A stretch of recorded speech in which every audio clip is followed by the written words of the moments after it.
Friend, Shabbat Shalom, Chag Sameach to everyone who is sharing in our service. I'm delighted to be able to share some words of Torah with you this evening on this Shabbat and the last night of Passover. In the aftermath of a mass shooting at a high school in Parkland, Florida in 2018, cities across the country began passing their own gun control laws when state and federal governments failed to act. At that time, the city of Boulder, Colorado, unanimously adopted a ban on the sale and possession of assault weapons, high-capacity magazines, and bump stock devices. Gun rights supporters filed an immediate challenge, arguing that only the state could regulate firearms in Colorado.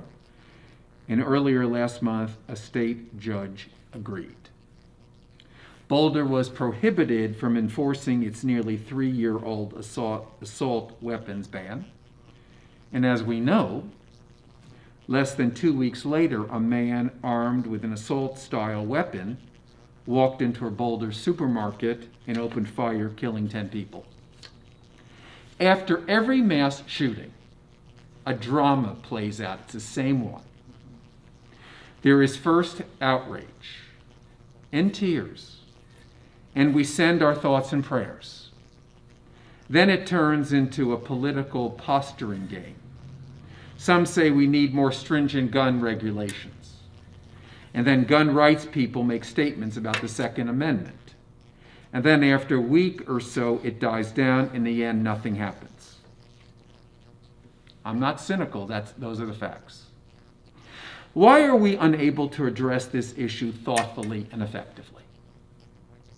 One of the problems is our flawed American understanding of freedom. Our country is founded on the idea of freedom, the ideal of freedom. Give me liberty or give me death. We are endowed by our Creator with certain inalienable rights, that among them are life, liberty, and the pursuit of happiness. Those values are something to be proud of. We feel tremendous gratitude for the American soldiers who risked their lives to protect our freedoms and those of people around the world. We are a beacon of freedom to the world. The individual rights must be protected. People should be able to do within reason what they want in their homes without the interference of outside authorities. People should have a right to control their personal destinies educationally, verbally, professionally, sexually. But Judaism teaches that this American understanding of liberty is simplistic. Tonight we begin the last day of Passover, our festival of freedom. The Israelites were enslaved for 430 years, and through the act of God, the Israelites are free from bondage. On this Shabbat, we literally read the story of the parting of the Red Sea and the Israelites crossing over into freedom. A week ago at our Seders, we affirm every person should feel what it's like not to have freedom and then to gain it. Some might think that the Jewish story of freedom then ends here, but that is clearly incorrect. According to tradition, on the second night of Passover, we begin the counting of the Omer. We count the passage of the next 7 weeks, night after night, culminating in the festival of Shavuot, when, according to tradition, we Jews stood at Mount Sinai and received the Torah. The tradition is saying that by linking these two holidays, Passover, the festival of freedom, and Shavuot, the festival of receiving the Torah, that liberation from tyranny and dictators is only one part of the equation. But without the Torah giving us guidance and direction, there's no real freedom. Here, Judaism is saying something quite different about freedom in American civilization. The results of liberation from Egypt was not to achieve radical freedom. defined by recklessness or anarchy or irresponsibility or self-absorption, doing whatever you want without caring about its consequences. The way of liberation, according to Judaism, led to Mount Sinai and the acceptance of the Torah, and as we learn in the Ethics of the Fathers, that true freedom is based on a self-imposed set of principles and obligations calling for responsibility and commitment.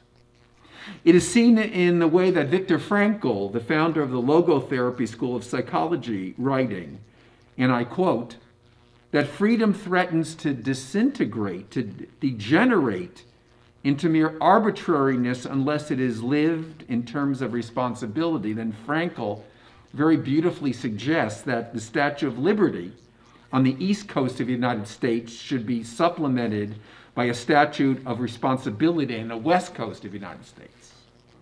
To state it another way, Americans think of freedom as rights. Jews think of freedom in terms of responsibilities. Isaiah Berlin, one of the great Jewish intellectual historians of the 20th century, wrote a classic essay called Two Concepts of Liberty. He takes the Jewish insight and restates it in terms of political ideas. Berlin articulates two kinds of liberty, what he calls negative liberty and positive liberty. Negative liberty is defined as freedom from, the freedom from restraint on one's actions, enshrined in such concepts as human and civil rights. The Bill of Rights freedom, the getting out of Egypt freedom. Let me do what I want to do when I want to do it. Positive liberty is defined as freedom to, the freedom to pursue a good life personally and communally, doing our civic duty, using our actions wisely. Here is what we should be worried about. In America, it is too much about doing what we please and not enough on our need to act in a responsible way, to act constructively and sensibly. If we fail to pursue both kinds of freedom, we end up with none. That is what the Torah is teaching us. Liberty without responsibility is self-defeating. Now, sounds like a lot of political theory. Let's make this very specific so we can hold on to this. I was a sophomore in college, and across from my dorm room was a student who smoked marijuana day and night. Literally day and night. The bong was going continuously. You couldn't walk down the hall without a gas mask. College meant for him unrestrained self-indulgence. He flunked out. He didn't know what to do with his freedom. He did not understand that his freedom from parental restraint required utilizing the freedom that he was given to craft a life of enlightenment and productivity. It was a waste. He was a nice guy, but he flunked out. A person who does their time in prison and is paroled, what happens to them?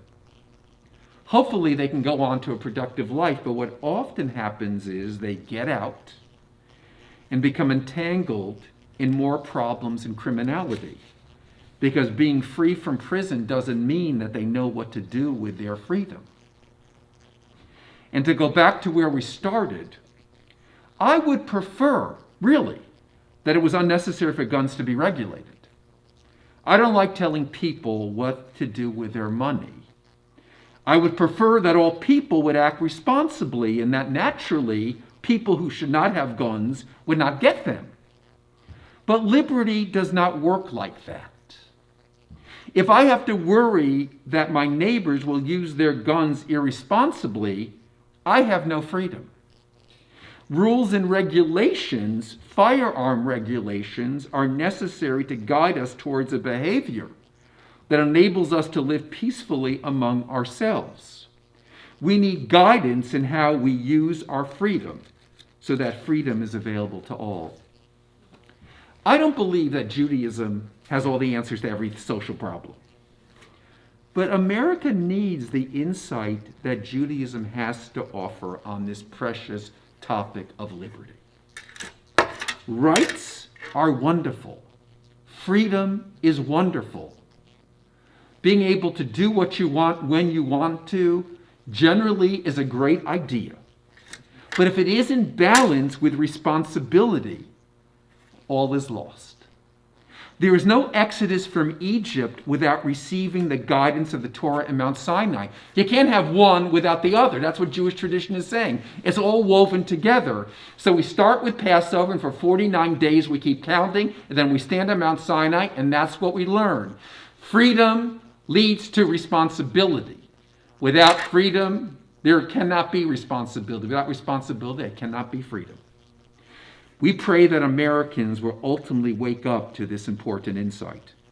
Without it, we will never heal what ails our country. Shabbat Shalom and Chag Sameach, a happy holiday.